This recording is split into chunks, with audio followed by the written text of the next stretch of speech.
Hey, happy to be joined today by incoming Purdue class of 2020 recruit, Greg Hudgins, a four-star defensive end from Washington, D.C. Greg, thank you for taking time to speak today, buddy. No problem. I'm happy to be here. Before we started, you said you're finishing up classes. How's your remote learning been going? It's actually been going pretty well. Some teachers give out a little bit more work than they were during the school year, but for the most part, it's been pretty cool. And you go to St. John's College High, which is a very prestigious academic school and also great at football. Yes, sir. And talk about the academic rigors of St. John's College High. When I first got to St. John's, it was a little bit of a transition coming from a public middle school, but I want to say after freshman year, I got the full grasp of everything, and the teachers do a great job of being available to help you, and the football program is really accommodating to where if you need to miss practice for a little bit of time and get your schoolwork done, then that's fine too. You guys play like a national schedule, right? Right. What were some of the states and some of the places you guys played at this last year?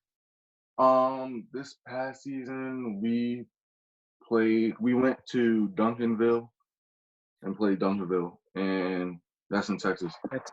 Went to Rutgers to play St. Joseph's Prep out of Philly.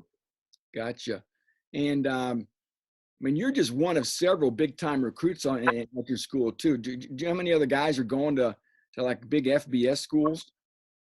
Well, you have Rock and Jarrett going to Maryland. You have Mikal Sherman going to Georgia.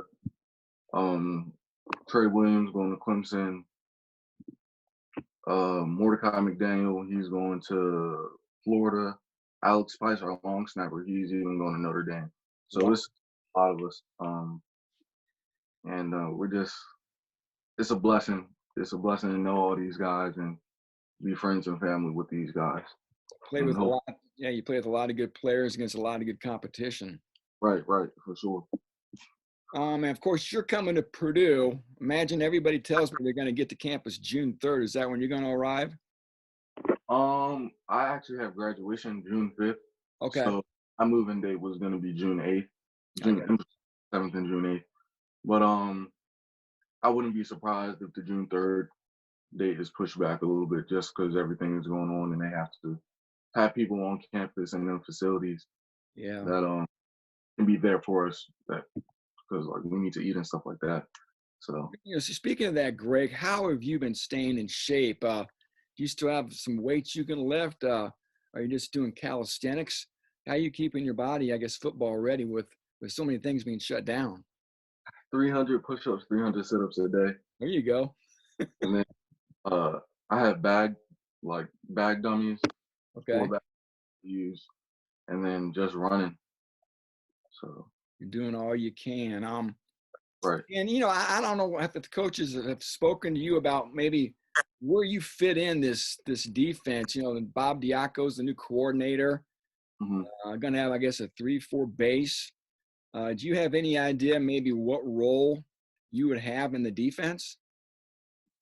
I think because I'm up to 250 now. Wow. Right. So I feel in the 3-4 with the outside linebacker being on the line of scrimmage, I could play there. But I feel like we also might play a little bit of multiple too. Yeah. So just because you're in the Big Ten and everybody runs the ball, so you have to have a 4-3 at some point. Yeah, Bob Diaco has said he runs a lot of 4-3. Like you said, Greg, depending on the matchup, the opponent. If you're playing Wisconsin, you're going to want to probably play a 4-3, a real physical team. Right. So you're up to 250. Kind of tell the fans what some of your strengths are on the field. What are you good at? Well, I'm great at the point of attack, sitting tackles, getting to the ball. You don't have to worry about me not getting to the ball. That's all I know how to do is run to the ball and make plays. I'm great at the run, working on my pass rush, getting better at that. And I'm excited to actually get down there, learn a bit from George, and Coach Jameson, try to pick up and take pieces of his game and add it to mine. Do you text or talk to George much? Not really, just because I know he's busy doing schoolwork, and I'm still busy doing schoolwork. But I'm sure when I get there, we'll be in touch a lot. You know what you want to major in yet? Social studies education. Good deal. All right. And have you picked out a number you're going to wear on the field? Do you know yet? No, not for certain, but as soon as I do, you guys will know for sure. What do you want to wear? Probably either. I know a single digit for sure, so probably either 2 or 3. Gotcha. And then being a football player, you got to watch a lot of football. Do you have a favorite player, college or NFL, you sort of like to try to emulate or watch? I know last year I watched Chase a lot. That's just because he went to DeMatha, and that's Chase Young in Ohio State. right. That's a half hour from St. John. So Okay. when we were playing in the championship versus DeMatha, it's like this dude is still on the field. So it's just me knowing him and like admiring his game a bit. I watched him. I really just whatever team is on, I try to focus on the line of scrimmage.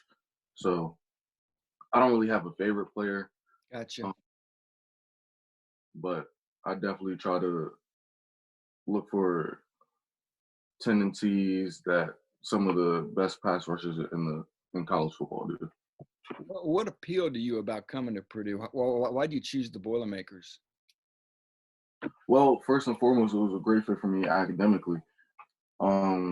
Me wanting to major in education and all the resources being there for me to do so, as well as the football aspect of it. There's obviously a chance to play early if I do everything I'm supposed to do. So, and the earlier you get on the field, the more fun you're gonna have, because everybody knows sitting on the bench isn't fun. Not when you have to practice and lift weights. You want to get that payoff on Saturdays by being on the field, no doubt. Right. So if I do everything I'm supposed to do, hit the field early. I love the family aspect of the program. Coach Brown does a great job making everybody feel like family, and the players can attest to that too. Hey, lastly, I remember talking to you about your family a little bit. Talk about your mom and dad. I think your father works in the government. I think your mother's in the Army. Is that right? And you told me about a tattoo you had on the inside of your arm, sort of devoted to your sister. I think Victoria was her name. Yes, sir. So my sister passed away my freshman year, October 10th, 2016. So she had surgery to get a blood clot removed, and the surgery didn't go so well. But like I write her name on my cleats, think about it every day. So I just try to go out, ball for her. And my niece, her daughter actually lives with us. Okay. So I try to do a lot for Savannah. That's her name. I try to do a lot for Savannah too. And just so she has somebody, she and the rest of my nieces and nephews have somebody to look up to besides their parents, Sure. It's good to have a strong family and all that support. Right. So my mom is in the Army. She's going on, I want to say 22 years. Wow. I think she's gonna retire pretty soon after her 25th. But she's Master Sergeant. Sometimes she's on active duty, but she hasn't been away since I want to say 4th or 5th grade. Okay. But she was gone for a while in Mississippi and Georgia. But like she still has to travel sometimes and go to for drill and stuff like that. And my dad works for the DC TANF office across the street from the Naval Yard. So government. Good. Sounds like you had a great family, Greg. I've enjoyed talking to you over the last couple months. You've always been very accommodating, and again, I appreciate it very much. I look forward to meeting you at some point.